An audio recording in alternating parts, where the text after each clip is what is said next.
Good morning, everybody. It's Dr. Evelyn here with you um, for your weekly mind body moment. I am, as always, so pleased to be here with you and looking forward to diving into some fun science and philosophy. And really, the point of this is to help you see the connection between your mind and body in a different way and have a chance to explore and do some thought experiments that can hopefully help you disrupt some of the thought patterns that you've been having so that you can feel better and experience, different thought patterns and emotions. Um, Again, I'm Dr. Evelyn Moseley, and I am a chiropractor in the Bay Area out in California. My practice is called Eudaimonia Chiropractic, and it is all focused on having a really healthy nervous system, which is a foundation for everything else we do in our health. And you'll hear me talk about that in every mind body moment. If you listen back through different episodes, if you're listening on the podcast, if you're watching on the YouTube channel, whatever it is, um, the nervous system is the physical connection between our mind and body, right? When we think about our mind, we think about our brain. That's nervous system tissue. And when we think about what runs and coordinates our body, that is also nervous system tissue. Um, and so, really, chiropractors focus on creating that foundation of a healthy nervous system so that everything else in our body can work how it's designed to, and we can be healthy and we can have balance, etc. So, that is me. Again, I would love for you to keep in touch with me. Follow me on Instagram, follow me on my Facebook page, Dr. Evelyn Moseley, DC, and Instagram, same name, at Dr. Ev, DC, or subscribe to my newsletter on my website, eudaimoniachiropractic.com. I'm producing different content, not only on We Will Get Through This, but on my own platforms too. So if you enjoy this, don't be a stranger. All right, that is enough intro for the day.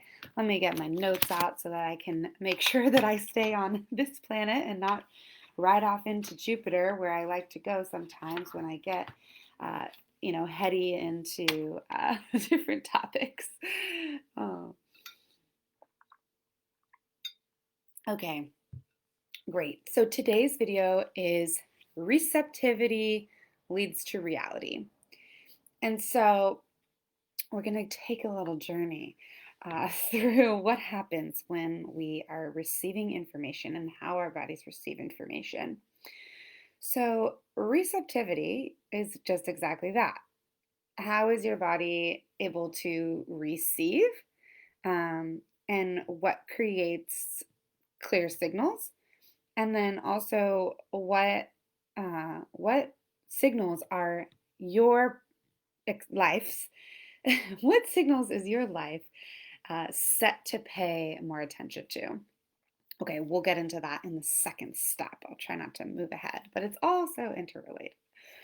Okay, so we all know that we are receiving information from our environment all the time, right? And even more than we know, right? You've probably heard, well, when you're sleeping, it's not that you can't hear, you're still hearing it, you're just not, processing it. It's not kind of coming to the forefront of your awareness. Um, and there is so much that we hear. Maybe you've seen, and same thing with our visual. We are, we are taking in so many visual stimuli that more than we know what to do with. Um, Again, with all of our senses, and that includes our sixth sense, which I've talked about in other videos, which is that proprioceptive sense. So the senses from our own body, um, of where we are in space and how we're able to move, and what the state and angle of our joints are. So we're getting all of this information from all of our six senses, and more than you even think. Not only are we smelling, the food on the street around us, we're smelling other people's pheromones. And not only are we getting visual cues like, there's a stop sign, I should probably stop. We're getting visual cues by other people's body language and, other things like that. So we're receiving so much. We're receiving so much. However, there is a, you know, what makes something a clear signal versus a blurry signal? What makes it so that how do we know whether, if we're seeing something, we're really looking at it, or it's maybe distorted because we're looking at it through a dirty window? How certain can we be of the things that we're perceiving or that we're seeing, right? And we also know from a lot of experiments, especially in justice and in courtroom cases, they've said that like the accuracy of eyewitnesses is like so bad. Like humans will say that they saw a thing, and like 50% of the time they're missing a detail or it's wrong, or there's a ton of suggestibility that can go into what we're actually receiving. So this is where it gets to come into play a little bit like nebulous. I'm trying to talk about receiving first. But then that leads us to our um, so our ability to receive information. So one of the things that you want to start here, if you have a messed up sense of reception, where honestly, on a physical level, um, when you touch something, it doesn't feel the same on both sides. Maybe you're experiencing like numbness, tingling in your body.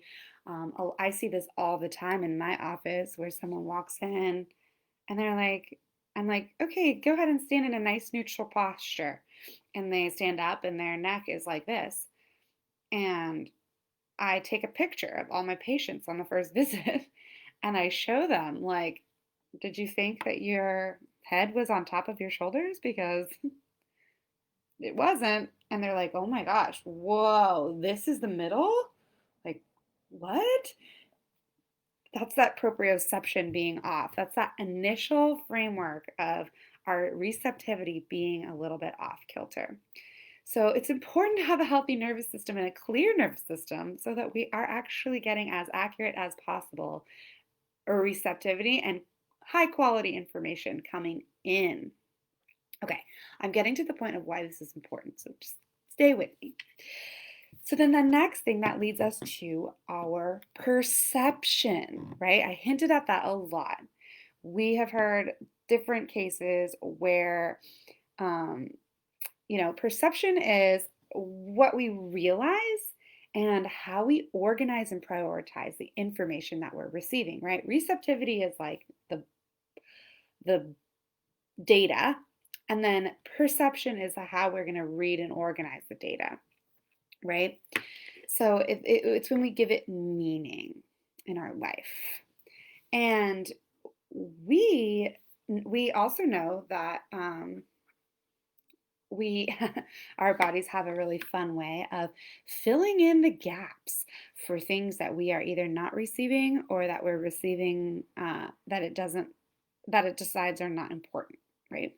So we've all heard, or the example is that when someone loses one of their senses, say someone goes blind, their hearing will accentuate and they will fill in a lot of the gaps of their receptivity with their other senses.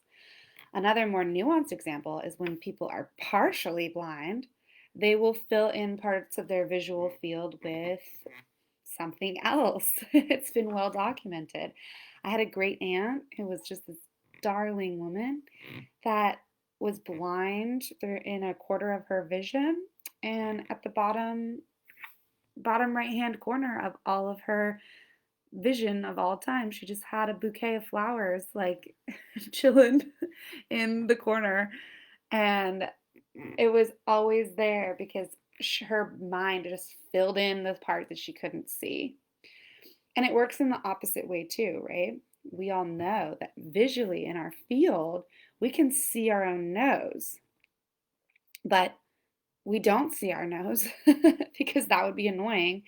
And our brain has decided that being able to see your nose is completely irrelevant. Well, when we look down at our nose, the what we are in fact seeing is imaginary.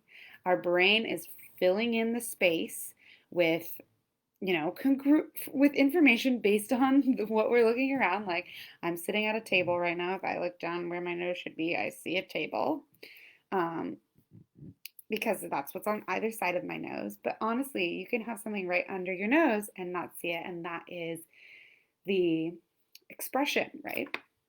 Comes from. So we know that we just when our brain goes through this and decides what's important and what's not, it has the capacity to totally make stuff up and just fill stuff in there, right? And we can use this to our advantage, okay? I'm getting there, I promise. um, so we another reason why we really want our receptors to be firing also on all cylinders is that the more that we're not seeing, the more that we're filling in, right? And the more that we are seeing that our body doesn't decides or our mind decides isn't important, um, the more blind we are to it. And that's with this all of the senses, right? So what do you get to tune into? What frequency do you get to, what determines what you get to see and experience? What determines what you get to perceive, right? And this is where mindset and where we have a lot of control, which is really cool. So, one thing is setting an intention, um, is one way where we can consciously tune our brain into what kinds of things we want it to start to bring to the surface for us, right? It's almost like setting up an experiment and being like, these are the data points that are going to be relevant to this experiment. Please show me those data points. And you can actually set up your life so that all of the data points that you're getting in relate to whatever it is that you're trying to work on. The example of why humans have developed this capacity is for, basic survival, right? If you have just, if you've just brought in a food meal and you're sitting around the cave and you are, skinning your rabbit that you just caught in a trap, um, you don't need to be tuned into all of the sounds of the wild animals, all of the tracks around the ground, all of the slight movement in the trees, because you're focusing on skinning this animal and getting it cooked and making sure that it doesn't have disease or whatever. So when you're on the hunt, though, and you have an intention to go out and kill something and have something to eat, then you are going to be a lot more tuned into, okay, what is the movement in the forest? What are the tracks on the ground? What are the sounds that I'm hearing that sound like they could be animals? What are what am I smelling? Am I smelling any fresh, track or scat or whatever? You can tune yourself in completely to a goal or an intention. And that helps bring things to the forefront. So we can do this in our daily lives. We can start to want to notice or intend on something, and then the evidence just builds up for for that thing to be happening. Right? This is like how manifestation works, and how we can really. It's not that you're creating it out of thin air. You're literally pulling all the data that's related to that being true and bringing it to the surface. Okay, then that ends up that another way that you could say creating an intention is creating like a vision or an awareness or a focus, you know? So if we just let me, say, comment if this has ever happened to you. I'm from a small town, so maybe this had happened to me a lot more. When I was like in high school, and my friend got a new car. Not a new car, of course. It would be like they got to start driving this old car, whatever it was. Um, then I would start to see that type of car all over town because I'm starting to think, oh, is that my friend? Is that my friend? Right? I never noticed that type of car before. Maybe it's just like a Toyota Corolla, like no very common car. I'd never particularly noticed it until I thought it was relevant information. Oh, that's my friend, right? Until it had meaning for me, I never noticed it. But they were always there, right? Not a horde of Toyota Corollas did not just suddenly move to Half Moon Bay to, you know, take over the streets, right? So that's the same thing. When we can tune in to what we would like to see and what we're trying to build evidence for, then we start to see that and we can use this in a positive way, right? We can start seeing signs and hearing about things when we're just tuned in. Um, so just think about what kind of things you want to be noticing, what kinds of things you'd like to be perceiving. Say it's people that are having success right now, or say it's um, healthy people and opportunities to be healthy, or say it's, yeah, like that's a great one. I'll elaborate on that for a second. You know, some people are like, it's just so hard to keep up with my diet because the temptation is everywhere, right? And by eliminating certain foods, they then only notice those foods, right? So having a diet where you're focused on, okay, let's have you eat this kind of stuff, not focusing on eliminating stuff, then you're more likely to notice, oh, look, that there's carrots here, or there's, whatever it is that I can eat here and here and here. Or, oh, this recipe looks good and it uses this vegetables. Like, I'll make that, right? It shifts the focus where we're not just whatever we decide to name as the thing that we want to look out for, that will show up for us. Okay. This then leads to our reality, right? So the big finale at the end of the story is that now we have a reality of what is around us, right? So if we are someone who has clear receptivity, we're getting all the signals, and we've tuned our awareness into what we think is important to perceive, which is the abundance of everything around us, then we're going to start feeling like we live in an abundant world, right? That going back to that ancient hunting example. If we are tuned in, our receptors are good, we have great hearing, we have great vision, we have great sense of the forest, we're really tuned in, and we're looking for that meal. We probably will start seeing signs of life and animals around us all over the place. And that would give us a sense that there's plenty of animals out there. And that would give us a sense that all we have to do is stick at it for a few hours and bam, we will get our meal. And we don't have fear. We don't have the fear of scarcity. We're just like, oh, this is just going to take patience because look at all this evidence that's stacked up. If I went out into the forest, who has never hunted a thing in my life, and I don't know what I'm hearing. Uh, I'm hearing all these kinds of sounds. I don't know what to tune into. I don't know what to look for.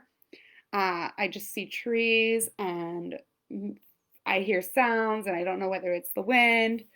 And I'm like scared because I don't know how to use the, bow and arrow that I have. Um, I might be overwhelmed by the things that I'm sensing. I might not even be sensing the right things. My sense of smell, my sense of hearing might not be attuned to like the forest level. And then I don't even know what I'm trying to look for. So I'm just overstimulated by all of this rando information from the forest. I might be like, I haven't seen a single animal. I don't think there's anything here for me to eat. And my reality would be that this forest is scarce. There's not enough to eat. I'm going to starve. And I might start feeling like things are bad. I got to figure something else out. Right? So, this is how that chain kind of comes in. So, I want to, like I said in the beginning, bring this to your awareness because this is just a new way of thinking about what our experience is. Our reality is flexible, right? And that's a beautiful thing. We can always shift our reality. We can always shift our reality. Circumstantially, things happen at a level of fact. There is a fact that we are going through a global pandemic. It's a fact that there are, you know, acres and acres and acres of wildfires coming through the West Coast and doing some serious damage. That is a fact, a circumstantial fact. But there is a truth that is greater than fact. That is, I can get through this. We can get through this. What can I do to help the cause? What can I do to not contribute to making this any worse? What can I do to help keep myself calm, keep myself, in a state of accurate awareness so that I don't contribute to the panic around the problem? You can always decide. There is always a truth that's greater than fact that you have a deciding factor over. And if you can't just will yourself to have truth greater than fact, then start with these steps that I gave you to interface this on every level that it's happening, right? Receptivity. We can change our receptivity by practicing subtle practices, right? Like I said, chiropractic physically helps with receptivity in our nervous system, helps even the playing field, helps tone our system into being a really receptive organism, sends the signals to our brain to the right part of our brain that helps us coordinate perception with that information. So that's all great things. But other things you can do are like just practice listening. Practice listening for 10 minutes every day outside. Just practice with those senses. Practice feeling, right? In chiropractic school, this was something that I'd never thought about doing. But now I have really sensitive hands and I can feel a lot. And I can feel with my whole body and my whole being. And that was something that I had to cultivate. So you can cultivate that. You can cultivate any of your senses to be more. So receptivity. And then creating a focus or creating something that you want to put your attention on, something hopefully positive. Then you will start to see the data and build the evidence towards that exact thing. And we can do this every day. We can set an intention every single morning and decide what kinds of info and data we want to come to the surface that day. And the more that we feel in control of this, the better it feels, because when we're in our default mode of fight or flight or survival mode, our body's just going to decide what it thinks we need to see that's relevant for our survival, right? It's going to see all the threats. It's going to see all the danger. And that's not really our reality. We can hijack this here. We can decide that we don't need to focus on, all the things that could come and get us right now. We're going to live through the day. We would like to focus on seeing things that are opportunities for us to move past, for example. And then that creates our reality, right? When we start to focus on all the things that are opportunities for us, we start to see all the opportunities, and we can determine that life is full of opportunities and that we are greater than our circumstances and that we will indeed get through this.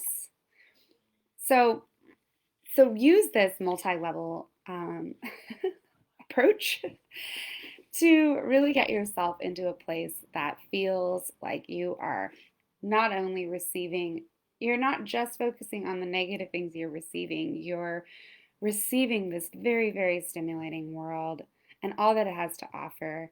And you're giving things equal merit and weight.